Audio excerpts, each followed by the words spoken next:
أعوذ بالله من الشيطان الرجيم بسم الله الرحمن الرحيم الحمد لله رب العالمين وصلى الله على محمد وآله الطاهرين اللهم صل على محمد وآل محمد وعجل فرجهم اللهم كل وليك الحجة بن الحسن صلواتك عليه وعلى آبائه في هذه الساعة وفي كل ساعة وليا وحافظا وقائدا وناصرا ودليلا وعينا حتى تسكنه أرضك طوعا وتمتعه فيها طويلا اللهم صل على محمد وآل محمد وعجل فرجهم.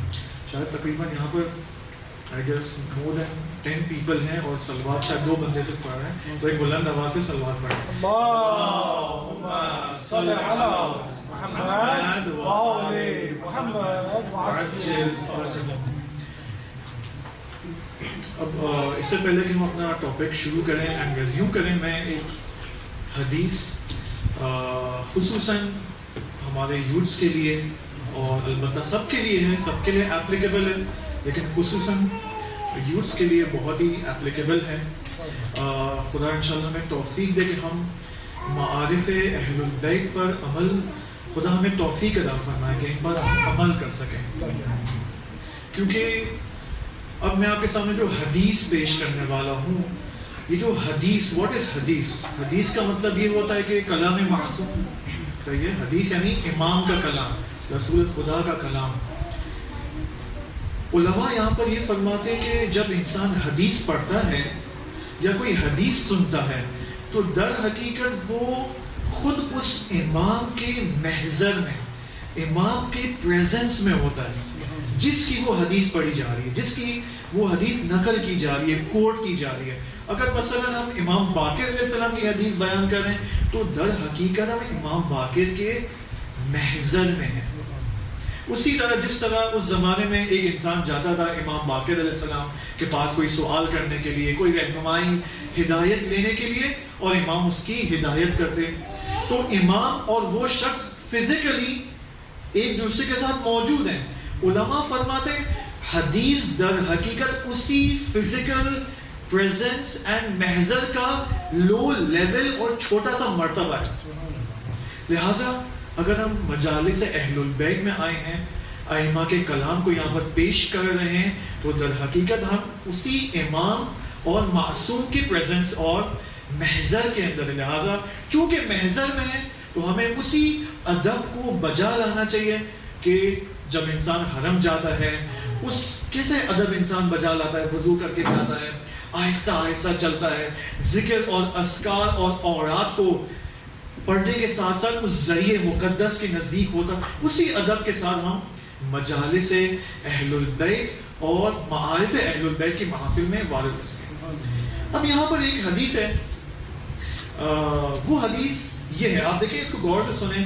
امام صادق علیہ السلام یہ حدیث بیان فرماتے ہیں. یہ حدیث پہلے میں آپ کے سامنے پیش کر لوں اور اس کے بعد ایک یا دو تربیتی نقطے بیان کر کے پھر ہم اپنے انشاءاللہ ٹاپک پہ آتے ہیں. وہ حدیث اب یہاں پر میرے پاس فارسی میں لکھی ہوئی ہے کہ امام صادق علیہ السلام فرماتے ہیں کہ اپنے والد, اپنے پدر اور اپنے فادر کا احترام کرو. اگر آپ نے اپنے والد کا احترام کیا تو خدا آپ کی عمر کو طولانی کرے گا. Your age will prolong. اب یہ تو والد کے اعتبار سے ہے, والدہ اور مادر کے حوالے سے امام علیہ السلام فرماتے ہیں اور اپنی والدہ کا احترام کرو کہ اگر تم نے اپنی والدہ کا احترام کیا تو تم اپنے بچوں کے بچوں کو دیکھنے میں کامیاب ہو جاؤ گے. You will be able to see your grandchildren. یعنی کیا؟ اگر انسان دیکھیں یہاں پر ایک عجیب ہمارے اس 21st سینچری کے معاشرے میں ایک عجیب ایونٹس ہمیں نظر آتے ہیں. وہ کیا؟ کتنے ینگ پیپل دنیا سے جا رہے ہیں, ان کی ڈیتھس ہو رہی ہیں. کوئی بندہ خدا 30 سال کی عمر میں اس کو ہارٹ اٹیک آ رہا ہے, رائٹ؟ ایسا سننے کو ملتا ہے, نہیں ملتا ہے. 40 سال کی عمر میں ایکسیڈنٹ ہو کے فوت ہو گیا وہ. اوکے, عجیب ہے. یعنی young people are dying. السلام علیکم. ینگ لوگ، جوان لوگ مر رہے ہیں، جا رہے ہیں دنیا سے. اس کی بہت ساری وجوہات ہیں. اس کی ایک بہت شاید بڑی وجہ یہ ہے کہ ماں باپ کا احترام کم ہوتا جا رہا ہے. پیرنٹس کا احترام نہیں ہو رہا. جتنے بھی فلمیں اور ڈرامے ہمارے بچوں کو دکھائے جا رہے ہیں، آپ ان ڈراموں میں دیکھیں ایک کامن چیز آپ کو نظر آئے گی کہ ماں باپ کا احترام نہیں ہے. اور اب یہاں پر ایک قصہ، بہت طولانی قصہ ہے، میں اس میں نہیں جانا چاہ رہا، لیکن اگر انسان چاہتا ہے کہ اپنی عمر طولانی کرے تو اس کو ایکسرسائز اینڈ جاگنگ اینڈ وہ ایجنگ والی میڈیسنز کھانے کی ضرورت نہیں ہے. سمپل اہل البیت کی پرسکرپشن یہاں پر اس کے اوپر عمل کریں آپ کہ اپنے باپ کا احترام کرو تاکہ تمہاری عمر طولانی ہو جائے. اپنی ماں کا احترام کرو تاکہ آپ اپنے نواسوں کو، اپنے بچوں کے بچوں کو دیکھ سکو. ایک صلوات پڑھیں محمد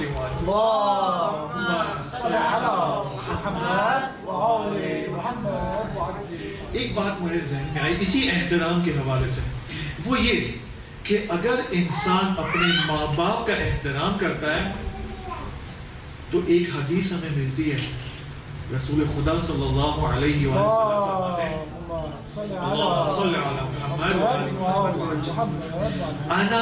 دیکھیے حدیث غور سے سنیں. انا وعلی، میں اور علی، ابوا هذه الامہ، میں اور علی اس امت کے باپ ہیں. بس اگر اب دیکھیں یہاں پر علماء اور عرفاء کیا فرماتے ہیں. یہ عرفاء جن سے ہم آشنا ہے، جن کا ہم نے نام سنا ہوا ہے، جیسے آیت اللہ بہجت ہیں، یہ فرماتے کہ اگر آپ نے اپنے پیرنٹس کا احترام کیا تو پیرنٹس کے احترام میں علی کا بھی احترام ہے، محمد کا بھی احترام ہے. کیوں؟ کیونکہ وہ آپ کے حقیقی باپ ہیں. انا و علی ابوا هذه الامہ. تو بس کبھی خدا نہ خاصا ایسا کوئی سین پیش آتا ہے کہ جس میں ماں باپ کی نسبت بے احترامی ہوتی ہے، تو یہاں پر انسان غور کرے کہ میں نے اپنے زمانے کے امام کی بھی بے احترامی کی. فوراً توبہ استغفار کریں یہاں پر انشاءاللہ. ایک صلوات پڑھیں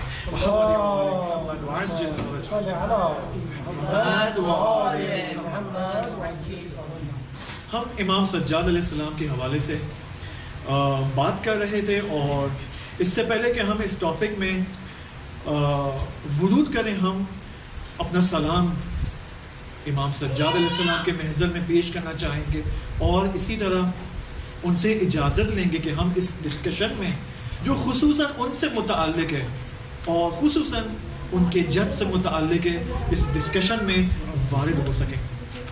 دیکھیں امام سجاد علیہ السلام کے حوالے سے ہم نے 2 سیشنز کے اندر جو نکات بیان کیے، وہ نکتہ یہ تھا کہ امام کو کس ماحول اینڈ ایٹماسفیئر میں امامت ملی، ان واٹ ایٹماسفیئر، کس بیک گراؤنڈ میں امام کو امامت ملی. اس اعتبار سے ہم نے تقریباً 4 ایلیمنٹس کا ذکر کیا کہ سب سے پہلا ایلیمنٹ یہ تھا کہ جب امام حسین علیہ السلام کو شہید کیا گیا تو اس زمانے میں ایک عجیب ماحول جو بنی امیہ نے کریٹ کیا تھا، وہ ماحول کیا تھا؟ وہ ماحول رعب اور وحشت کا ماحول تھا. وہ ماحول کیا تھا؟ ایک پولیٹیکل سفوکیشن کا ماحول تھا. خصوصاً عبد الملک مروان نے، جس نے 21 ایئرز حکومت کی شام کے اندر، عبد الملک مروان جس نے ادعا کیا کہ میں سب سے زیادہ پاورفل حکمران ہوں بنی امیہ کا، اور واقعاً سب سے پاورفل حکمران تھا اس ٹائم پیریڈ کا. 21 ایئرز، 21 سال جس نے حکومت کی. اس نے اس زمانے میں، جس زمانے میں امام سجاد علیہ السلام موجود تھے، اس زمانے میں اس نے ایک عجیب رعب اور وحشت کا ماحول برپا کیا کہ اس کی توضیح میں نے آپ کو 2 سیشنز کے اندر دی.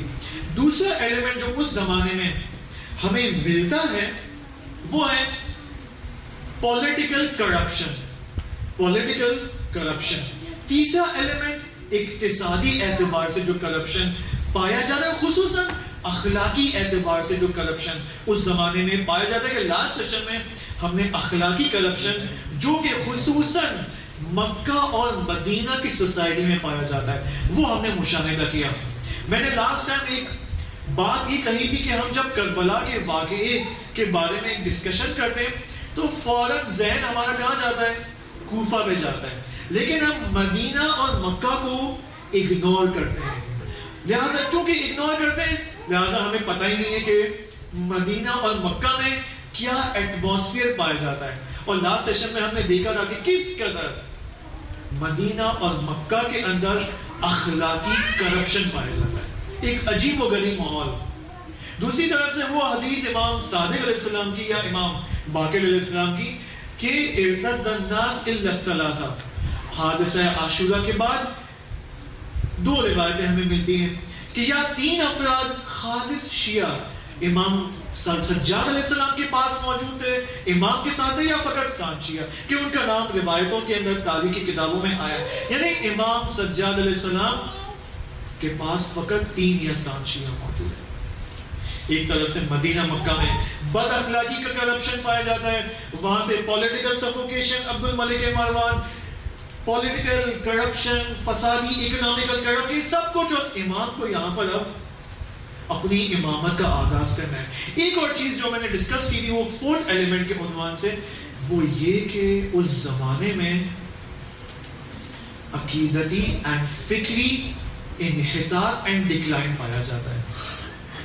یعنی لوگ باقاعدہ بنی امیہ کی حکومت کی جانب سے نبوت کے اوپر شک کی ترویج کی جا رہی ہے کہ گویا نبوت سے زیادہ خلافت امپورٹنٹ ہے، جبر کے عقیدے کو پروموٹ کیا جا رہا ہے، اور یہ ساری چیزیں. اب میں اس ٹاپک کو انشاءاللہ جو انحطاطی، جو فکری انحطاط ہے، اس کو ہم اگلے سیشن میں ڈسکس کریں گے. لیکن آج جس موضوع کے اوپر میں اگر خدا نے چاہا کامیابی کے ساتھ اگر میں ڈسکس کرنے میں کامیاب ہو جاؤں، وہ موضوع ہے قیام مختار. میں نے آپ سے کہا تھا کہ امام سجاد علیہ السلام کے زمانے میں 4 ایونٹس پیش آتے ہیں. امام سجاد کے زمانے میں ایک سب سے پہلا واقعہ عاشورہ، اس کے بعد واقعہ حرہ جو کہ مدینہ میں ابن حنظلہ کے قیام کو سرکوب کیا جاتا ہے، وہ ہم نے ڈسکس کیا. 3rd ایونٹ جو امام سجاد کے زمانے میں پیش آتا ہے وہ توابین کا قیام ہے. 4تھا ایونٹ جو پیش آتا ہے وہ ہے قیام مختار ثقفی، جو ہمارا ابھی ٹاپک ہے. اب چونکہ مختار کے بارے میں ہمیں شاید ممکن ہے شاید اگلے ہفتے یا اس کے اگلے ہفتے یا اس کے اگلے ہفتے بلا کے ڈسکس کرنا ہی تھا، اور چونکہ اہم ٹاپک بھی ہے، اگرچہ مختار کا ٹاپک شاید تربیتی اعتبار سے ہمارے کسی کام نہ آئے، لیکن اس زمانے کو سمجھنے کے لیے بہت ضروری ہے. نارملی مختار کے بارے میں جو پاکستان، ہندوستان اور اپنا جو دیسی معاشرہ ہے جو ڈسکس کیا جاتا ہے، ایک پیش، اس کو فارسی میں کہتے ہیں، اگر انگلش میں مجھے بتا دیں تو کیا کہتے ہیں تو میں یہ نمائندے.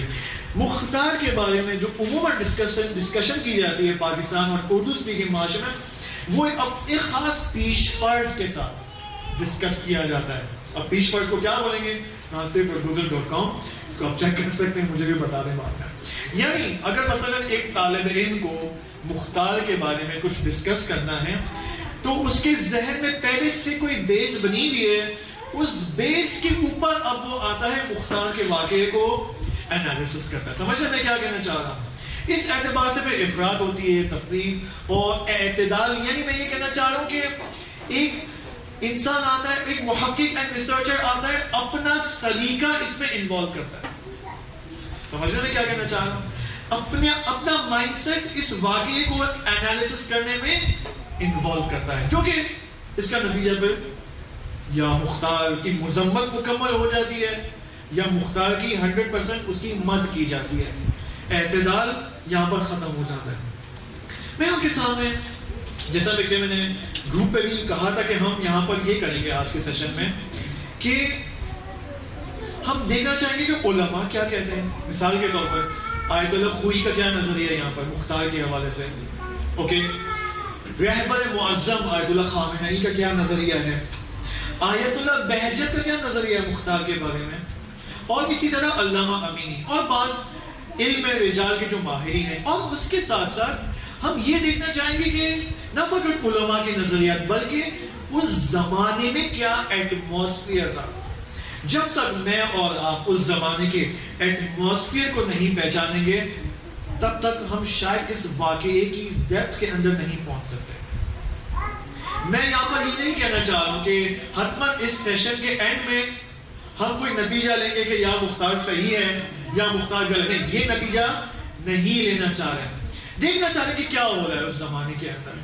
سب سے پہلا پوائنٹ اس حوالے سے وہ یہ کہ آپ دیکھیں اکثر جو تاریخ, ہسٹوریکل کتابیں, ہسٹوریکل مواد اینڈ مٹیریل جو ہمیں پہلی صدی, دوسری صدی, تیسری صدی میں ہمیں ملتا ہے, وہ اکثر اہل سنت کی جانب سے یہ ہسٹری لکھی گئی ہے.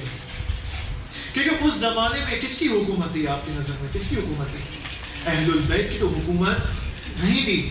یا بنی امیہ کی حکومت تھی یا بنی عباس کی حکومت تھی, اور کچھ ٹائم تک ابن آل زبیر کی حکومت رہی ہے. ان تینوں کے بارے میں پایا جاتا ہے, خصوصاً بنی امیہ اور آل زبیر, کہ ان دونوں خاندانوں نے تاریخ نویسی کی ہے. تاریخ کے اندر نقلی اینڈ فیک واقعات کو گڑا ہے, حدیثیں جعل کی ہیں دونوں کے دونوں. آپ نے تو سنا ہے معاویہ نے امیر المومنین علی ابن ابی طالب علیہ السلام کے حوالے سے کتنی حدیثیں جعل کی ہیں, گڑی ہیں.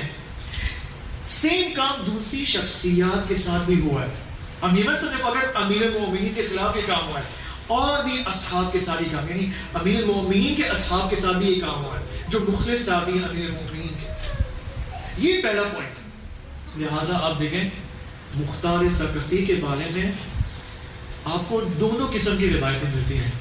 آپ کو بہت ساری روایتیں مختار کے بارے میں ملیں گی جو اس کو کنڈیم کرتے ہیں, جو اس کی مذمت میں, اور آپ کو بہت ساری روایتیں ملیں گی جو اس کو پریز کرتے ہیں, جو اس کی تعریف کرتے ہیں. اب یہاں پر کیا کریں؟ یہاں پر اس کا مطلب کوئی پرابلم ہے. اوکے, اس نقطے کو مد نظر رکھتے ہوئے کہ تاریخ بنی امیہ اور ان کے سٹاف نے, ان کے پرسنل نے, ان کے رائٹرز نے لکھی ہے. البتہ شیعہ مورخین نے بھی اس زمانے میں تاریخ لکھی ہے, لیکن اکثر غلبہ کس کا تھا؟ اکثر غلبہ اہل سنت یا آپ سمجھے بنی امیہ کے افراد کا تھا. دوسرا پوائنٹ یہاں پر کیا ہے, اس کو بہت سٹیپ بائی سٹیپ میں یہاں پر لکھ کے لایا ہوں. ٹھیک ہے, خود میرے لیے بھی کمپلیکیٹڈ ہے موضوع اس کو بیان کرنا, اور آپ بھی اس کو تحمل کے ساتھ سنیں. ٹھیک ہے, اور جس کو سمجھ لکھنی ہے وہ بھی تحمل کے ساتھ سنیں. ٹھیک ہے. دوسری طرف سے جس زمانے میں مختار, کس نے مختار کی فلم دیکھی ہے؟ میں یوز سے پوچھوں گا, کس نے کمپلیٹ دیکھی ہے بھائی؟ کتنی بار دیکھی ہے؟ ونس. اور کسی نے نو ون ہیز سین مختار؟ مختار نام ہے کتنی بار؟ ریپیٹیشن ہر سال عاشورہ کے ٹائم پہ. اوکے ٹھیک ہے. اب اس کی کچھ خوبیاں بھی ہیں. چلو کبھی کوشچن آنسر کے سیشن میں کسی نے پوچھ لیا تو میں بیان کر دوں. فلم کی بھی کچھ خوبیاں ہیں.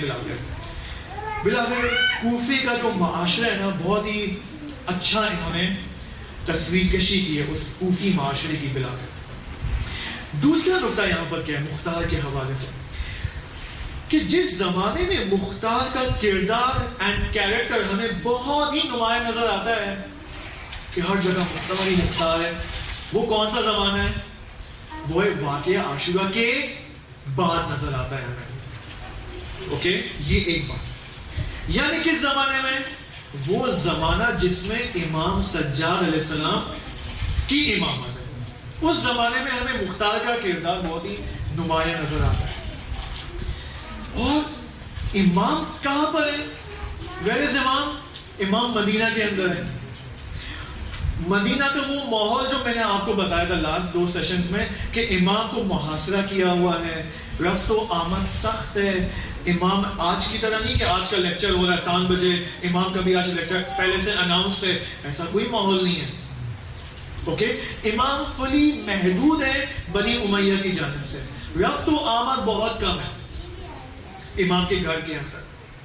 ان کے اوپر مکمل نظر ہے, جاسوس, اسپائز ان کے گھروں میں بلاخر رکھے گئے، ان کے اطراف، ان کے گھر کے چاروں طرف سپائز موجود ہیں کہ کون آ رہا ہے امام کے گھر.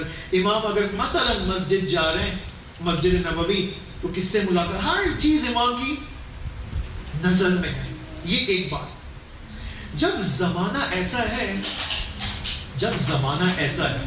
اوکے، ایسی صورتحال میں امام سجاد علیہ السلام اور حتیٰ آنے والے جو ائمہ ہدیٰ علیہ السلام ہیں، جیسے امام باقر، جیسے امام صادق علیہ السلام، یہاں پر کیا کریں؟ ان کی کیا اسٹریٹجی ہوگی؟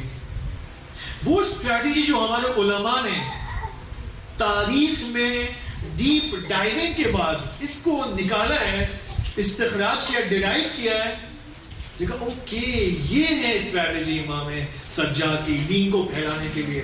دین اوکے، وہ اسٹریٹجی کیا ہے؟ اس اسٹریٹجی کا نام ہے تقیہ. کیا ہے وہ؟ واٹ از تقیہ؟ کوئی بتا سکتا ہے تاکہ سیشن 2 میں ہو سکے؟ تقیہ کیا ہے جی؟ تقیہ مطلب جو ایکچوئل فیکٹ ہے نریٹ، اس کو نریٹ نہ کرنا. ہاں. یا دوسری لینگویج میں بولا ہے، سادی لینگویج میں تو تقریباً وہ جھوٹ کی طرح ہے. اگر اپنے ایمان کو اگر بچانا ہے تو ایمان کی بچانے کے لیے اگر ہم لوگ غلط بیانی کر سکتے ہیں. اوکے، یہ ان کی ڈیفینیشن 50% صحیح ہے. اوکے، ان کی ڈیفینیشن صحیح ہے لیکن 50%.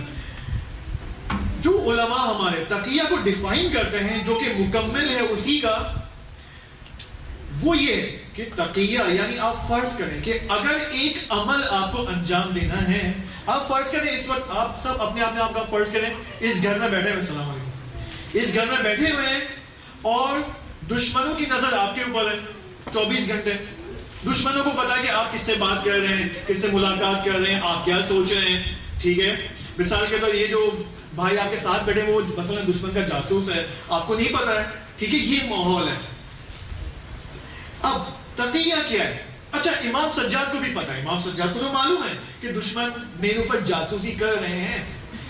تقیہ یعنی اگر ایک عمل کو انجام دینے میں خطرہ موجود ہو، اگر مجھے ایک عمل انجام دینا ہے اور مجھے معلوم ہے کہ اگر میں یہ عمل انجام دوں گا اس میں خطرہ ہے، ممکن ہے مجھے مارا جائے اگر میں نے یہ عمل انجام دیا، ممکن ہے مجھے نہیں، عمل میں نے انجام دیا ہے لیکن میرے ساتھی کو شہید کیا جائے گا. رسک بہت ہائی رسک ہے. صحیح ہے. تقیہ یعنی اگر ایک عمل کو انجام دینے میں خطرہ ہو، اوکے، انسان اس عمل کو ایسے انجام دے کہ وہ عمل حتماً اپنے نتیجے تک پہنچے بغیر اس کے کہ آپ کو نقصان ہو. دیٹس تقیہ. فرض کریں کہ آپ کو جانا ہے پاکستان کے سیلابی ماحول کے اندر، آپ کو معمول کیا گیا ہے کہ آپ کو ٹریول کرنا ہے اور آپ کو معلوم ہے کہ سیلاب بھی موجود ہے، خوب ٹریول بھی کرنا ہے. کیا کروں بھائی میں؟ اب آپ نے اپنے بیگ پیک کیے سب کچھ اور آپ کا ارادہ کہ میں ٹھیک ہے گاڑی میں تو جا نہیں سکتے، پیدل جاتا ہوں میں. ٹھیک ہے، مثلا لاہور سے کراچی پیدل، ٹھیک ہے، واکنگ. اور سیلاب کا بھی خطرہ ہے اور ڈاکوؤں کا بھی خطرہ ہے، چوروں کا بھی خطرہ ہے، سب کچھ. جیب میں $1000 بھی موجود ہیں. کیا کروں میں یہاں پر؟ اب یہاں پر ایک شخص بولے گا بھائی احتیاط کرو، واپس چلے جاؤ گھر پہ. یہ تقیہ نہیں ہے. تقیہ یعنی آپ آگے بڑھو اور ایسی پلاننگ کرو، ایسی اسٹریٹجی اپناؤ کہ سیلاب کو عبور کرنے میں کامیاب ہو جاؤ اور یہ سیلاب آپ کو نقصان بھی نہ پہنچائے. اس کو کہتے ہیں تقیہ. یہ وہ اسٹریٹجی ہے جو 250 سالہ انسان کے چوتھے دور کے اندر، یعنی امام سجاد علیہ السلام کے دور سے لے کر امام عسکری علیہ السلام کے دور تک یہ اسٹریٹجی اپنے 100% امپلیمنٹیشن کے ساتھ موجود ہے. یہ زمانہ ہے. اوکے، اچھا، اس تقیہ کے اندر کچھ پرابلمز ہیں، اس کو غور سے سنیں. ہم نتیجہ کیا لینا چاہیں گے؟ امام Sajjad and his relation with مختار. بہت سارے لوگ کہتے ہیں کہ مختار کا ارتباط امام کے ساتھ نہیں تھا اینڈ مختار نے مثلا بغیر اس کے کہ امام سے تائید لے اور اس نے اپنا قیام کیا، پھر محمد ابن حنفیہ کی امامت میں اس نے اپنا قیام کیا. یہ نارملی ایک رائج نظر پائی جاتی ہے جس کا اشکال ہمارے شیعہ علماء کرتے ہیں. تقیہ کے اندر ایک پرابلم ہے. وہ پرابلم یہ ہے کہ فار ایگزامپل اگر مثلا یہ علی بھائی جو ہمارے ہیں, مسٹر علی زامی مثال کے طور پر, مثلا میں فرض کریں, میں اب اچھا نہیں لگا مثال ہے, ٹھیک ہے, مجھے ان کو کوئی کام دینا ہے اور دشمن کو پتا ہے کہ اگر دشمن کو پتا چل جائے کہ میں نے علی بھائی کو کوئی کام دیا ہے تو دشمن کو پتا چل جائے گا کہ میرا اور علی کے درمیان کیا ہے, کنیکشن موجود ہے. اوکے خوب, اب میں کیا کروں گا, تو میں ایک خط لکھوں گا علی کو کہ اے علی تیرے اوپر لعنت ہو, تو بہت برا انسان ہے, تو بہت برا آدمی ہے, تو نے میرے ساتھ اچھا وائی ٹو. میں یہ لیٹر کیوں لکھوں گا, تاکہ دشمن کو پتا نہ چلے کہ میرا اور علی کے درمیان ایک اچھا رابطہ ہے, تاکہ دشمن کو نہ پتا چلے کہ we are connected in between. سمجھ رہے ہیں کہ یہ تقیہ کا ایک لازمہ ہے. اسی وجہ سے آپ کو بہت سارے, خصوصاً آپ دیکھیں امام صادق علیہ السلام کے زمانے میں ایک مشہور صحابی اور فقیہ اور مجتہد زرارہ ابن اعین, امام صادق علیہ السلام ایک وقت خط لکھتے ہیں زرارہ کو, اس کے اوپر اس خط میں لکھا ہوا ہے کہ تیرے اوپر لعنت ہو. پھر بعد میں کچھ دن بعد پھر امام دوبارہ زرارہ کو لکھنے, بھائی this was only a joke, okay, تاکہ دشمن کو احساس ہو کہ ہمارے درمیان کوئی رابطہ, بلکہ ہمارے درمیان بہت ہی برا رابطہ ہے. اوکے, یہ تقیہ کی اسٹریٹجی کا ایک بلاخر لازمہ ہے. کیا کہیں گے لازمہ کو بھائی, ٹھیک ہے, بلاخر ایک نیڈ ہے تقیہ کی.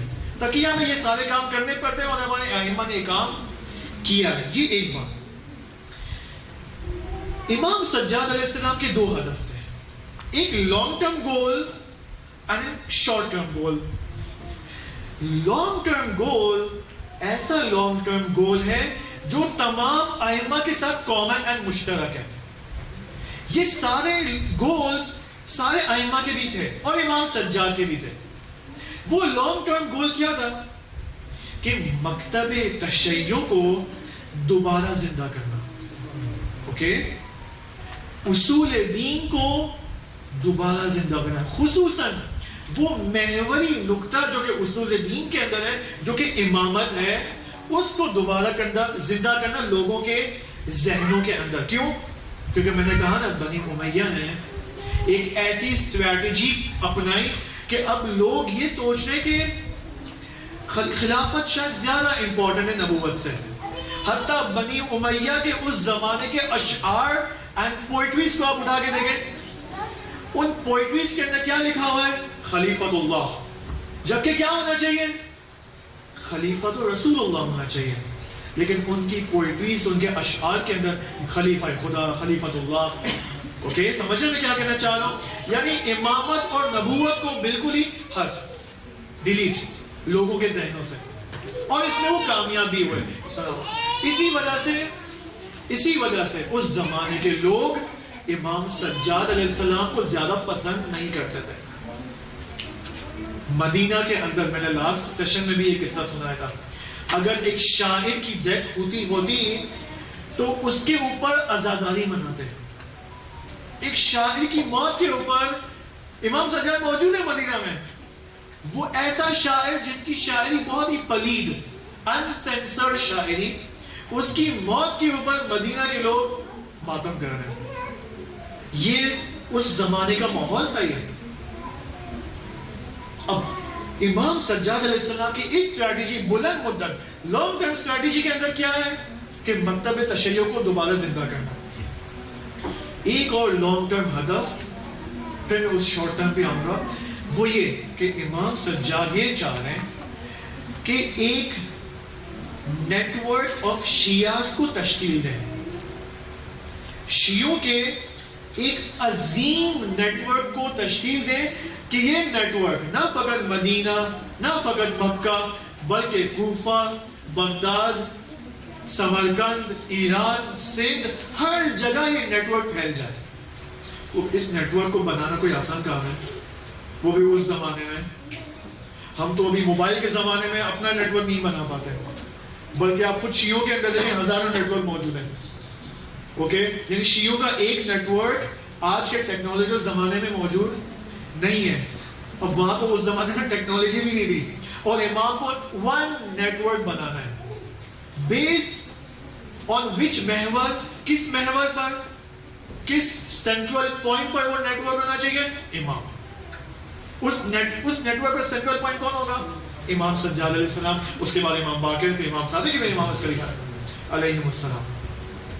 بس اگر اس نیٹ ورک کو بنانا ہے تو اس کے لیے پھر امام کو مختلف افراد and youths, males and females کی اسپرچول اینڈ علمی تربیت کرنی ہوگی. اوکے, یعنی یہاں پر امام سجاد کو فقہا چاہیے, علم کلام اور علم عقائد کے ایکسپرٹس چاہیے امام کو, اور امام کو ایکسپرٹ پوئٹس چاہیے, شاعر چاہیے, الگ الگ قسم کے افراد, الگ الگ قسم کے ایکسپرٹس چاہیے امام کو. سمجھ رہی کتنا مشکل کام ہے یہ. اب یہ تو بلند مدت کا ہدف امام سجاد. شارٹ ٹرم ہدف کیا ہے امام سجاد علیہ السلام کا؟ ایک صلوات پڑھیں. اللهم صل على محمد وآل محمد وعجل فرجهم. امام سجاد علیہ السلام کا شارٹ ٹرم ہدف یہ ہے, یہ ایسا شارٹ ٹرم ہدف ہے جس کے اثرات الی یوم القیامہ ہونے چاہیے. وہ کون سا شارٹ ٹرم ہدف ہے؟ ایک, واقعہ عاشورہ کو زندہ رکھنا. اسی وجہ سے آپ دیکھیں امام علیہ السلام کتنے واقعات آپ کو ایسے ملتے ہیں. مثلا مدینہ کی گلی میں جا رہے ہیں, دیکھ رہے ہیں کسی کو ذبح کیا جا رہا ہے. امام نے پوچھا کیا تم نے اس کو پانی دیا اس جانور کو؟ امام نے کہا ہاں دیا. اس نے اس شخص نے کہا پانی دیا. پھر امام نے یہاں پر کہا کہ لیکن میرے جد کو میدان کربلا میں پانی نہیں دیا گیا. یعنی امام ہر ایونٹ میں ہر فرصت سے استفادہ کرے تاکہ واقعہ کربلا کو زندہ رکھا جائے, اور امام اس میں کامیاب ہو گئے. اگر امام اس میں کامیاب نہیں ہوتے تو کیا میوال آباد یہاں بیٹھے ہوتے, مجالس اہل البیت برقرار کر رہے ہوتے؟ نہیں. یہ ایک جس میں امام کام. دوسرا کام جو شاید امام کا ہدف تھا لیکن امام خود اس میں ڈائریکٹلی انوالو نہیں ہوئے, وہ تھا خون حسین کا انتقام لینا. امام حسین علیہ السلام کے قاتلوں کو سزا دینا, ان کو انجام تک پہنچانا. اب یہاں پر کیا کریں امام؟ اگر امام ڈائریکٹلی انوالو ہو جائے, ہو میں اس خون حسین کا, میں اپنے پدر کے خون کا منتقم ہوں, تو یہاں پر کیا ہوتا؟ دشمن یہاں پر کیا کرتا؟ دوسری طرف سے امام کے پاس 3 یا 7 ساتھی ہیں فقط. یہاں پر دشمن امام کو نابود کر دیتا, شہید کر دیتا. یعنی یہاں پر تشیع کی نابودی کا ہائی رسک چانس تھا. لہٰذا امام نے اس چیز, اس پروجیکٹ کے اندر ڈائریکٹلی انوالو نہیں ہوئے. اگر کوئی اور انوالو ہو جائے تو اس میں کوئی بری بات ہے؟ اس میں کوئی بری بات نہیں, کیونکہ وہ ایک ہدف تھا امام کا. اب یہاں پر مختار نے قیام کیا میثم تمار. میثم تمار کون ہے؟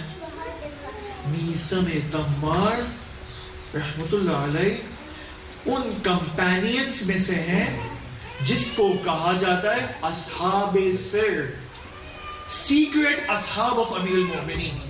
امام علی علیہ السلام کے بعض سیکریٹ ساتھی تھے. What do you mean secret? یعنی یہ وہ اصحاب تھے کہ جس کو امام ڈائریکٹلی تربیت کرتے تھے, ڈائریکٹلی اسپرچل تربیت, علمی تربیت. اور میثم تمار وہ شخصیت تھی جن کو امام علیہ السلام نے اپنے علم الہی سے کچھ 1-2 قطرے آپ سمجھے عطا کیے. اسی وجہ سے میثم تمار نے مختار کو زندان کے اندر یہ بشارت دی کہ اے مختار تم عنقریب بعد میں قاتلان حسین سے انتقام لو گے. یعنی یہ کوئی معمولی ساتھی نہیں ہے میثم تمار جو خبر دے رہا ہے. اگر مختار یہاں پر نیگیٹو شخصیت ہوتی تو میثم تمار حتماً کوئی بلاخر کوئی کنڈیمنیبل جملہ یہاں پر کہتے, جو کہ نہیں کہا, بلکہ الٹا بشارت دی کہ اے مختار تمہیں اسی لیے بنایا گیا ہے, پیدا کیا گیا ہے تاکہ تم یہ کام کرو, یہ پروجیکٹ تمہارے اوپر ہے, تمہارے کندھوں کے اوپر ہے. یہ ایک بات. اچھا بھائی, میں یہاں پر مختار کو ڈیفینڈ نہیں کر رہا, میں وہ صرف بیانات ہیں مطالب بیان کروں جو تاریخ میں آئے ہیں اور علماء نے بیان کیے ہیں. پھر اس کو ہم کچھ مستند کریں گے آیت اللہ خامنئی اور آیت اللہ بہجت کی کچھ اقوال سے اور دیکھتے ہیں کہ کیا نتیجہ نکلتا ہے.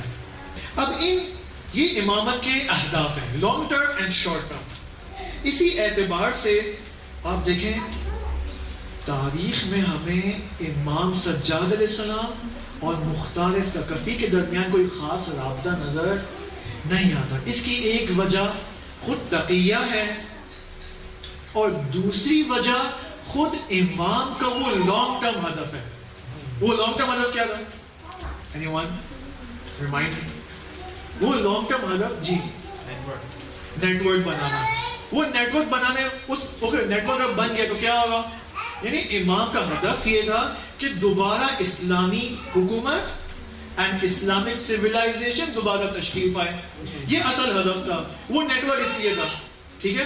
اگر امام یہاں پر مختار کی تائید کرے، مختار سے اوپن رابطہ کرنا شروع کریں تو یہاں پر اینیمی سینسٹیو ہو جائے گا، حساس ہو جائے گا کہ اوکے شمر کو قتل کرنے میں امام سجاد نے مختار کی تائید کی، اوکے اب ہم امام سجاد کو شہید کرتے ہیں because he is a real person. لیکن امام نے یہ کام نہیں ہونے دیا. یہ ایک بات. اب یہاں پر بعض روایتیں میں ملتی ہیں کہ امام سجاد علیہ السلام، مثلا ایک روایت میں ملتی ہے کہ مختار نے کچھ پیسے بھجوائے امام سجاد علیہ السلام کو اور امام سجاد نے وہ پیسے قبول کر لیے، اوکے، اور اپنی بعض اکنامیکل مشکلات کو حل کیا. اب دیکھتے ہیں یہ روایتیں کیا کہتی ہیں. اب اگر کوئی سوال ہے تو کریں تاکہ میں بھی کچھ بریک لے سکوں. کوئی سوال ہے تو کریں. نو کوشچنز؟ ٹھیک ہے. انتقام میں امام حسین کو یہاں کیوں ضروری پڑتی ہے؟ اس کو خدا پہ بھی ڈالا جا سکتا ہے کہ یہ اس کا انتقام خدا. سوال یہ کہ اگر مختار نے انتقام لے لیا ہے اور اگر ائمہ نے تائید کی ہے تو پھر امام زمانہ پھر کیوں آگے انتقام لیں گے؟ سوال تو یہ بھی ہے. اس وقت انتقام لینا کیوں ضروری ہے؟ کیونکہ اس کی شاید وجہ یہ ہو سکتی ہے جو پتہ نہیں میرے ناقص ذہن میں آ رہی ہے، وہ یہ کہ بالآخر امام حسین علیہ السلام کو فرض کریں، کیوں امام سجاد کے خون کا انتقام کسی نے نہیں لیا؟ کیوں امام باقر کے خون کا کسی نے انتقام نہیں لیا؟ کیوں امام علی کے خون کا کسی نے انتقام نہیں لیا؟ ہاں ابن ملجم کا قصاص ہوا لیکن اس انداز میں انتقام، کیونکہ جس طریقے سے، جس بے دردی کے ساتھ امام حسین اور ان کے بھائیوں کو اور ان کے بچوں کو اور ان کے خانوادے کو شہید کیا گیا، جس مظلومیت کے ساتھ، ایسا کسی نے امید نہیں کی. یہ ہم نے لاسٹ ویک ڈسکس کیا تھا. کوفہ کے اندر جو سوسائٹی تھی، مکہ اور مدینہ، کسی نے یہ امید نہیں کی تھی. اسی وجہ سے حضرت عمر ابن ریاحی رحمۃ اللہ علیہ جب روز عاشور اپنے پشیمانی اور توبہ کے لیے آئے امام کے پاس تو کیا جملہ کہا کہ اے امام، اگر مجھے پتا ہوتا کہ بنی امیہ آپ کو یہاں تک لے کے آئیں گے تو میں آپ کا راستہ کبھی نہیں روکتا. اس سے کیا پتا چلتا ہے؟ جہان اسلام میں کسی نے امید نہیں کی تھی کہ پسر پیغمبر کو اس بے دردی کے ساتھ شہید کیا جائے گا. لہٰذا وہ انتقام کا جو جوش تھا نا، وہ آٹومیٹکلی بلند ہوا، ایجاد ہوا. یہ ایک وجہ ہو سکتی ہے. ٹھیک ہے. یہ جو مختار کو کذاب کہا جاتا ہے، یہ کہاں سے شروع ہوا؟ آیا امام زین العابدین، امام حسین علیہ السلام یا ائمہ ہدی علیہ السلام کے اصحاب نے مختار کو کذاب کہا؟ نہیں.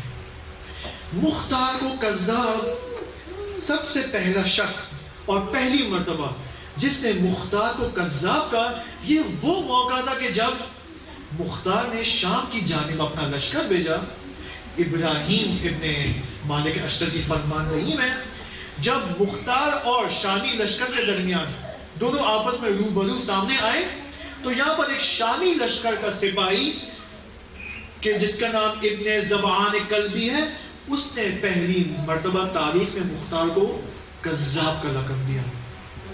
اور پھر اہل سنت کی آپ کتابوں میں جائیں، اکثر 90% ابو اہل سنت کی کتابوں میں مختار کو بلا بلا کہا گیا. مختار کو کذاب کہا گیا ہے. حتیٰ مختار کے بارے میں یہ بھی ہے کہ مختار نے نبوت کا ادعا کیا ہے. کیسے؟ ایک موقع پر مختار کا ایک غلام تھا, اس غلام کا نام جبرائیل تھا.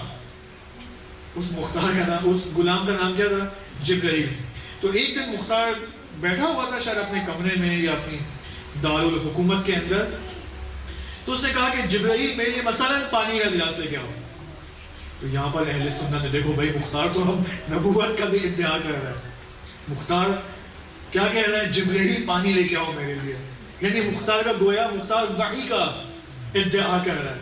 یہ اہل سنت کی کتابوں میں ہے, جبکہ تاریخ میں شیعہ کتابوں میں آپ کو یہ چیز نہیں ملتی ہے. یہ ایک بات.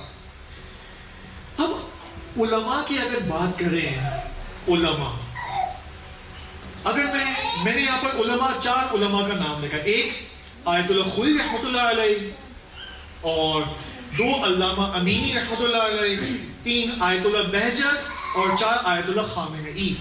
اوکے, اب میں آیت اللہ خوئی کو پہلے سکپ کرتا ہوں, میں آخری سے شروع کرتا ہوں تاکہ بلاخر, کیونکہ آیت اللہ خوئی کی جو بحث ہے وہ تھوڑی زیادہ علمی ہے, تو میں اس کو زیادہ وہ سارا ڈرائی ہو جائے گا ممکن ہے.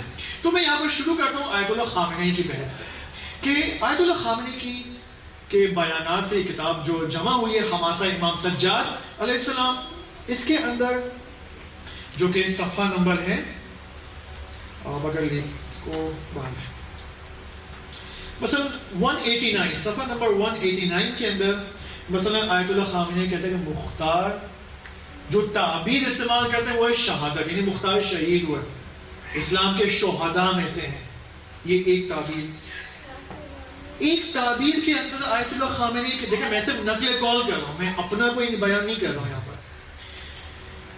مثلا یہاں پر کہتے ہیں کہ از جملے مختار کے مظہر تشیع بود, مختار مظہر تشیع ہے. یہ ایک تعبیر. صفحہ نمبر 191 میں یہاں پر آیت اللہ خامنئی حفظہ اللہ بیان فرماتے کہ کیوں امام سجاد علیہ السلام نے مختار کی حمایت نہیں کی. یہاں پر اس کو یہاں پر انالیسس کرتے ہیں, اور میں ان کا بیان یوں کوٹ کرتا ہوں, پھر اس کو ترجمہ کرتا ہوں. اگر ائمه از جمله امام سجاد علیه السلام در آن شرایط می‌خواستند به یک چنین حرکت آشکار و قهرآمیزی دست بزنند, اگر ائمه خدا خصوصا امام سجاد اس زمانے میں اس قسم کے قیام اینڈ اپرائزنگ کو علناً حمایت کرتے, یقیناً ریشه تشیع, ریشه شیعه کنده میشد. تشیع کو بنیاد سے ہی مٹا دیا جاتا ہے. وہی زمینه برای رشد مکتب اہل البیت و دستگاه امامت و ولایت در دوران بعد باقی نہیں ماند. پھر امامت اور ولایت کی جو آئیڈیالوجی ہے اور اندیشہ ہے اینڈ تھاٹ ہے, جو اصیل اسلامک تھاٹ ہے, وہ کبھی بھی رشد نہیں پاتا. ہمیں از بین نہیں رہا, سب کچھ نابود ہو جاتا اگر امام سجاد حمایت کرتے. لہذا دیکھتے ہیں کہ امام سجاد در قضیه مختار نسبت به او اعلام ہماہنگی نہ کردن. لہذا ہم دیکھتے ہیں کہ امام نے مختار کے قیام میں کوئی ہمیں ہماہنگی نظر نہیں آتی, کوئی حمایت نہیں ملتی. اگرچہ در بعضی از روایت هست کہ پنہانی با مختار ارتباطی داشتن, اگرچہ بعض روایت میں ملتا ہے کہ امام اور مختار کی ہڈن تعلقات موجود تھے, ہڈن کنیکشن موجود تھا. کیوں ہڈن؟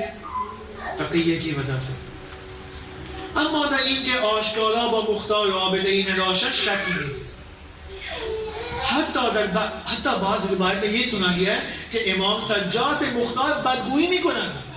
حتی بعض روایت میں ہم یہ کہتے ہیں امام سجاد مختار کو برا بلا کہتے ہیں. اوکے, این خیلی طبیعی بے نظر, یہ بھی ایک نیچرل چیز ہے. کیا نیچرل ہے؟ کہ امام سجاد مختار کو برا بلا کہنے, یہ نیچرل چیز ہے. کیوں نیچرل ہے؟ وائی؟ تقیہ کی وجہ سے. میں نے جیسے مثال دی ابھی آپ کو, مثلا میں علی صاحب کو خط لکھتا ہوں اور اس کو لعنت بھیجتا ہوں, اس کو برا بلا کہتا ہوں, یہ طبیعی بات ہے. تقیہ کی حالت میں یہ طبیعی بات ہے. خود وہبت فرما رہے ہیں این تبعیض چرا کہ یک عمل تقیہ آمیزی باشد. کیوں؟ کہ یک تقیہ آمیز عمل کہلاتا ہے. برای اینکه رابطه بین اینا ہے، تاکہ ان کے درمیان رابطے کا کوئی احساس دشمن کو نہ ہو. خوب، اب یہاں پر سوال بہت سارے لوگ پوچھتے ہیں کہ اگر اب مختار کو حکومت مل گئی تو کیوں مختار نے امام سجاد کو حکومت نہیں دی؟ محمد فرماتے ہیں اگر مختار پیروز نہایی میشد، اگر مختار کو فائنل وکٹری مل جاتی، حکومت اہل البیت میشد، حتما اہل البیت کی پھر حکومت ہوتی. اما اگر شکست بھی خورد بدر صورت شکست، اگر بین امام سجاد اور رابطے خوب. اب یہاں پر طولانی ایک اور پیج یہاں پر مل رہا ہے، یعنی اس سے پتہ، اور یہ تو آپ آیت اللہ بہجت کے اس میں بھی میں آپ سامنے لے کے آتا ہوں کہ آیت اللہ بہجت کے بیان سے یہ لگتا ہے کہ مختار زیادہ حکومت کا تشنا نہیں تھا. اوکے، دیکھیں آیت اللہ بہجت کا یہ بیان صفحہ، یہ کتاب ہے رحمت واسعہ جو میں تیسری دفعہ انٹروڈیوس کر رہا ہوں. یہ کتاب آیت اللہ بہجت کے تمام بیانات اینڈ سپیچز اینڈ کوٹس امام حسین، امام سجاد، مختار، یزید، بنی امیہ، ان سب کے بارے میں، حضرت عباس، حضرت علی اصغر، جو بھی کوٹس ان کے ادارے نے جہاں جہاں بھی ملا سب کو جمع کر کے ایک بہت خوبصورت کلیکشن ماشاءاللہ سے بنایا ہے. دیکھیں پیج نمبر 143 آف رحمت واسعہ. اوکے، دیکھیں یہاں پر 143 لکھا ہوا ٹاپ پہ مختار.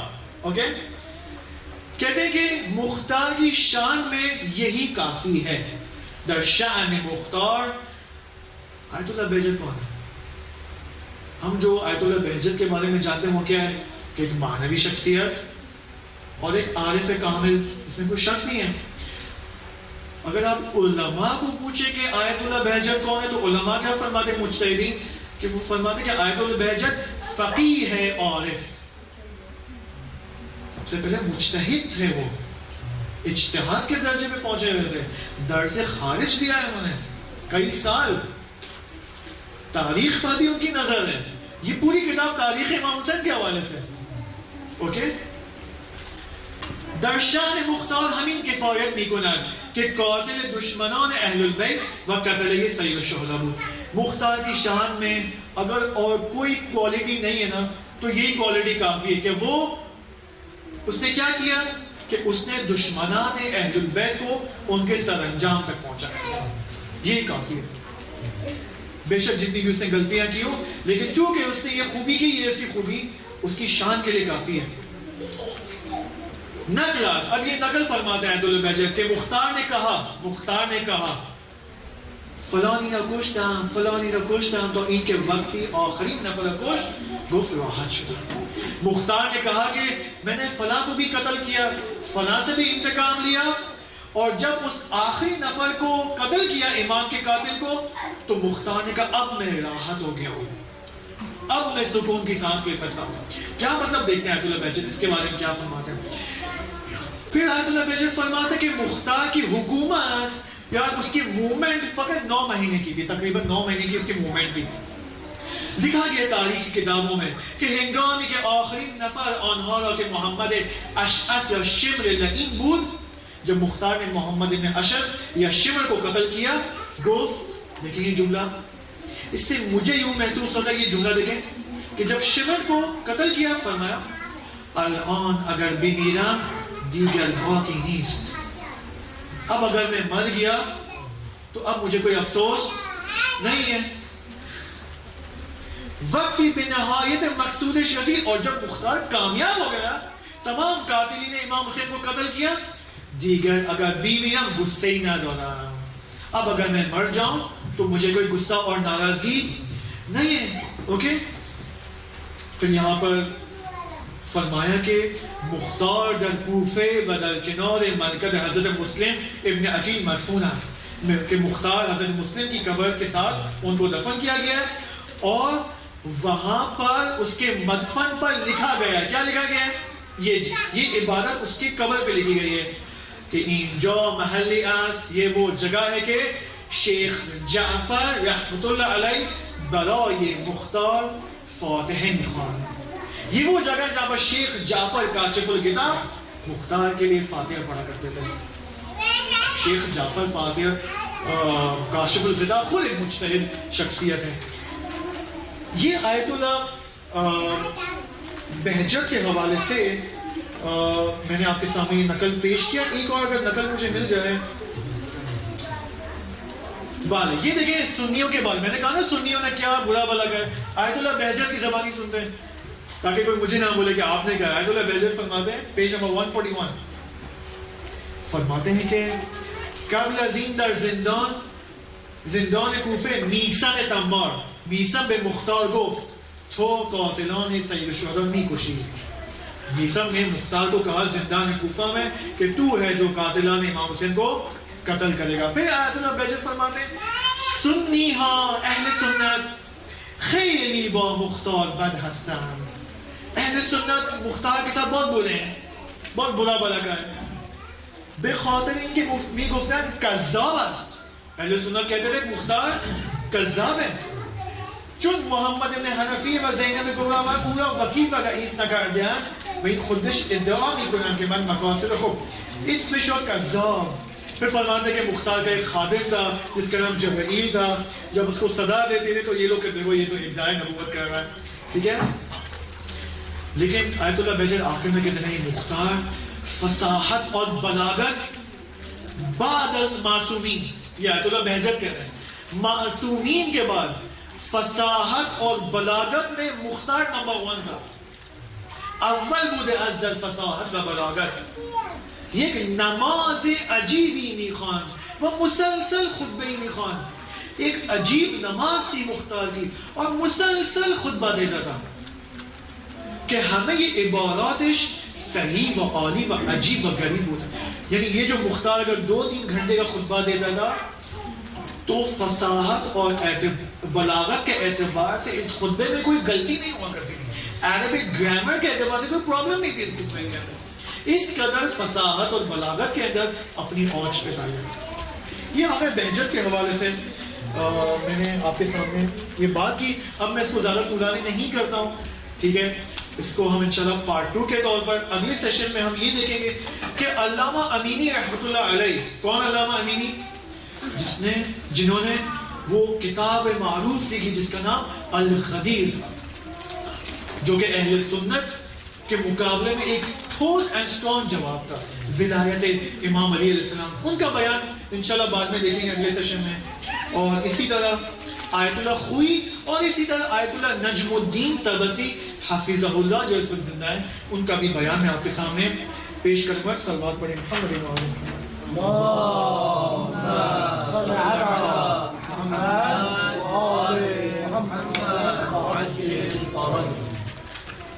بالآخر ایام سفر ہیں اور حضرت سکینہ سلام اللہ علیہا کے حوالے سے یہ ایام اس وقت ہم گزار رہے ہیں. 1 یا 2 منٹ آپ کے سامنے ذکر تبسم کروں گا اور زیادہ زحمت نہیں دوں گا آپ سب کو.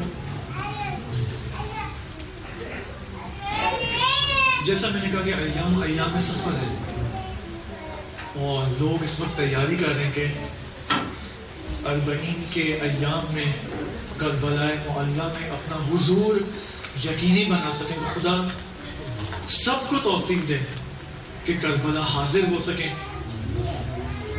اور انشاءاللہ جتنے بھی زائرین جا رہے ہیں, جو پہنچ چکے ہیں اور جو جا رہے ہیں راستے کے اندر ہیں, خدا سب کو سلامتی کے ساتھ اس سفر کو طے کرنے کی توفیق عطا فرمائے اور سلامتی کے ساتھ دوبارہ اپنے وطنوں میں لوٹنے کی توفیق عطا فرمائے. میں حضرت سکینہ سلام اللہ علیہا کے حوالے سے میں آج سوچ رہا تھا کہ مسائل میں کیا بالآخر مطالب بیان کیے جائیں, اور میں زیادہ آمادہ بھی نہیں تھا اور نہیں ہوں. لہٰذا خدا نے ایک مدد دی اور ایک چند سال پہلے ایک چھوٹی سی بچی تقریباً 6 سال کی ہوگی, اس کا انٹرویو لیا گیا جب وہ کربلا میں تھی یا ظاہراً شام میں. اس سے پوچھا گیا حضرت سکینہ کے حوالے سے. یہ انٹرویو اور اس کی جو باتیں ہیں یہ سب کے سب مصائب کے جملے ہیں. لہذا کوشش کریں کہ جس طرح وہ روایت ملتی ہے کہ جو شخص روئے رلائے اور رونے کی شکل بنائے اس کے اوپر جنت واجب ہے. کیوں؟ اس کی کیا وجہ ہے؟ اس کی وجہ استاد آیت اللہ بہجت آیت اللہ قاضی طباطبائی رحمۃ اللہ علیہ بیان فرماتے ہیں. وہ یہ کہ اگر انسان اس کی آنکھوں سے اگر ایک قطرہ بھی نکلے, ایک قطرہ, یا کم از کم اس کی آنکھوں کے اندر وہ قطرہ حرکت میں آ جائے, تو یہ اشک اور یہ آنسو انسان کو عالم ملکوت سے متصل کر دیتے ہیں, آسمان سے متصل کر دیتے ہیں. یہ وہ موقع ہے جب آیت اللہ قاضی طباطبائی فرماتے ہیں کہ دو چیزیں انسان کو 100% گارنٹی کے ساتھ کامیاب کر سکتی ہیں. ایک ہے سید الشہداء پر گریہ کرنا, ان کے مسائل پر گریہ کرنا, اور دو تلاوت قرآن مجید. بس اگر خدا نے ہمیں, میں اکثر اپنے دوستوں کو یہ کہتا ہوں کہ خدا نے ہمیں فری آف کاسٹ یہ خصوصیات دی ہیں, یہ پاورز ہمارے وجود کے اندر, یہ قوتیں ہمارے وجود کے اندر رکھی ہیں کہ انسان سید الشہداء کے مسائل پر گریہ کرے, اور یہ گریہ انسان کو اس سیر سلوک معنوی پر لے جائے, اس کمالات معنوی پر انسان کو فائز کرے. اس سے بہتر اور کیا انسان کو چاہیے؟ یہاں پر اس شخص نے اس چھوٹی سی بچی کو پوچھا, میں یہ پورا انٹرویو یہاں پر لکھ کے لایا ہوں تاکہ آپ سب اس کو سنیں اور کوشش کریں ہم سب کہ توسل کریں حضرت سکینہ سلام اللہ علیہا سے, اور خدا متعال سے دعا ہے کہ خدایا جن جن مؤمنین کی جو جو مشکلات ہیں, ہر انسان اس وقت اس ظاہراً ٹیکنالوجی کی لائف میں, ظاہراً تو بہت آسان زندگی ہے لیکن حقیقت میں مشکلات سے بڑی زندگی ہے. خدا حضرت سکینہ سلام اللہ علیہا کے واسطے سے ان کے سر کے تمام لوگوں کی, تمام جہان کی, پورے جہان کی مادی اور معنوی مشکلات کو عطا فرمائے. اس شخص نے پوچھا کہ اے بیٹی یہ مجھے بتاؤ کہ کیا تم حضرت سکینہ کو جانتی ہو؟ تو نے کہا ہاں میں جانتی ہوں, امام حسین کی 3 سالہ بیٹی ہے, دختر ہے. اس شخص نے پوچھا کہ اپنے چاچا سے یعنی امام حسین علیہ السلام کے بھائی حضرت عباس سے حضرت سکینہ سے پانی لانے کو کہا کہ یہاں پر اس شخص نے کہا کہ اس بیٹی نے کہا ہاں وہ پانی, سکینہ نے کہا کہ اپنے چاچا سے جاؤ پانی لے کر آؤ, ہم سب پیاسے ہیں. تو اس شخص نے پوچھا کہ کیا سکینہ کے چاچا واقعا پانی لانے میں کامیاب ہو گئے؟ اس بیٹی نے کہا نہیں, کامیاب نہیں ہوئے بلکہ ان کو شہید کیا گیا. اب یہاں پر شخص کا سوال دیکھیں, آپ سے پوچھا کہ اگر آپ حضرت سکینہ کی جگہ ہوتی اور اپنے چاچا سے کہتی کہ آپ پانی لے کر آئیں, اور آپ کو کہا جاتا کہ آپ کے چاچا کو شہید کیا گیا ہے, تو آپ کا کیا ری ایکشن ہوتا, آپ کا کیا عکس العمل ہوتا ہے یہاں پر؟ تو اس بیٹی نے کہا کہ ظاہر سی بات ہے بہت ہی برا لگتا مجھے, میں ناراض ہو جاتی. پھر اس شخص نے پوچھا کیا آپ نے کبھی تشنگی کا احساس کیا ہے, کبھی آپ نے پیاس کا احساس کیا ہے کہ پیاس کیا ہوتی ہے؟ اس بیٹی نے کہا ہاں بالکل مجھے پیاس کا احساس ہوا ہے. پھر اس شخص نے کہا کہ اس تشنگی کی حالت میں کبھی ایسا پیش آیا ہے کہ آپ تشنا بھی ہو اور پانی موجود نہ ہو؟ تو اس نے کہا ایسا پیش آیا ہے میرے ساتھ, ایک مرتبہ میرے ساتھ ایسا پیش آیا کہ میں پیاس بھی مجھے لگی ہو بس پانی بھی موجود نہیں ہے. تو اس شخص نے کہا کہ یہ مجھے بتاؤ کہ تمہیں معلوم ہے کہ اسیر ہونے کا کیا مطلب ہے, اسیری کس کو کہتے ہیں؟ تو اس نے کہا ہاں اسیری کا مطلب کسی شخص کو زندانی کیا جائے, زندان میں ڈالا جائے, اس کو زنجیروں سے جکڑا جائے اور اس کو مارا جائے. کبھی آپ نے سوچا ہے, شخص نے پوچھا اس بیٹی سے, کبھی آپ نے سوچا ہے کہ ایک دن آپ کو بھی اسیر کیا جائے گا, اس نے کہا نہیں, میں نے تو کبھی ایسا نہیں سوچا کہ میرے ساتھ کبھی ایسا ہوگا. تو شخص نے نہیں, آپ سوچو تو صحیح, کیا پتا کبھی آپ کو بھی اسیر کیا جائے. آپ فرض کرو کہ آپ کو اسیر کیا گیا ہے, کیا ری ایکشن ہوگا آپ کا. اب یہ لڑکی 5 سالہ 6 سالہ پریشان ہو گئی اس سوال سے. آہستہ آہستہ گریا اور رونے کی حالت ہے اس کے اوپر تاری ہونے لگی. اس لڑکی نے جواب نہیں دیا اس انٹرویو کے سوال کے جواب میں.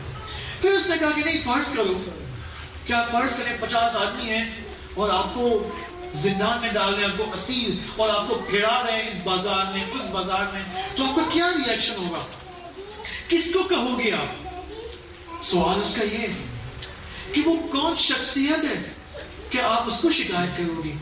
اس نے کہا میں اپنے بابا کو شکایت کروں گی. شخص نے پوچھا کہ اگر بابا نہ ہو تو, اگر آپ کا بابا نہ ہو. اس نے بولا نہیں, ایسا تو نہیں ہو سکتا کہ میرے بابا نہ ہو. یہاں اس لڑکی نے بھی گریا کرنا شروع کیا. اس شخص نے پوچھا کہ تم گریا کیوں کر رہی ہو. آپ فرض کریں کہ ایک آدمی آئے اور آپ کو مارنا شروع کرے, آپ کو تھپڑ مارنا شروع کرے, اور آپ کے بابا بھی نہ ہو, آپ کے چاچا بھی نہ ہو, کوئی بھی نہ ہو, پیاس بھی لگی ہو, کیا کرو گے یہاں پر آپ. تو اس لڑکی نے کہا کہ میرے لیے ایسا سوچنا بہت ہی سخت ہے, میں نے تو کبھی ایسا نہیں سوچا تھا کہ ایسا بھی ہو سکتا ہے, ایسا بھی سینیریو پیش آ سکتا ہے. تو اس شخص نے کہا آپ کو معلوم ہے سکینہ بنت الحسین کے ساتھ یہی ماجرا پیش آیا ہے. اب پتہ چلا سکینہ کون ہے, اب معلوم ہوا سکینہ کون ہے. سکینہ وہ بیٹی ہے, وہ 6 سالہ دختر ہے کہ جس نے اپنے بابا کی لاش کو کربلا کی گرم خاک پر دیکھنے کے بعد کہا کہ اے بابا جان, کس نے آپ کے محاسن کو خون سے رنگ کیا, کس نے آپ کے محاسن کو خون سے رنگ کیا, کس نے ہمیں اس کم سنی میں یتیم کیا. الا لعنت اللہ علی القوم الظالمین. خداوند متعال سے دعا ہے کہ خدایا بحق حضرت سکینہ, بحق حضرت رقیہ, خدایا ہم سب کو معرفت اہل البیت عطا فرما. جو ہم سن رہے ہیں, جو ہم پڑھ رہے ہیں, خدایا ان سب کے اوپر عمل کرنے کی توفیق عطا فرما. خدایا ہمیں عالم با عمل بننے کی توفیق عطا فرما. خداوندہ جو ظاہرین 40 کے موقع پر جا رہے ہیں, خدایا ان سب کو سلامتی کے ساتھ زیارت کی توفیق عطا فرما اور سلامتی کے ساتھ اپنے وطنوں میں لوٹنے کی توفیق عطا فرما. خدایا پاکستان میں اس وقت لوگ مشکلات میں ہیں, سیلاب زدگان کی, خدایا ان سب کی مدد فرما, ان سب کی امداد فرما.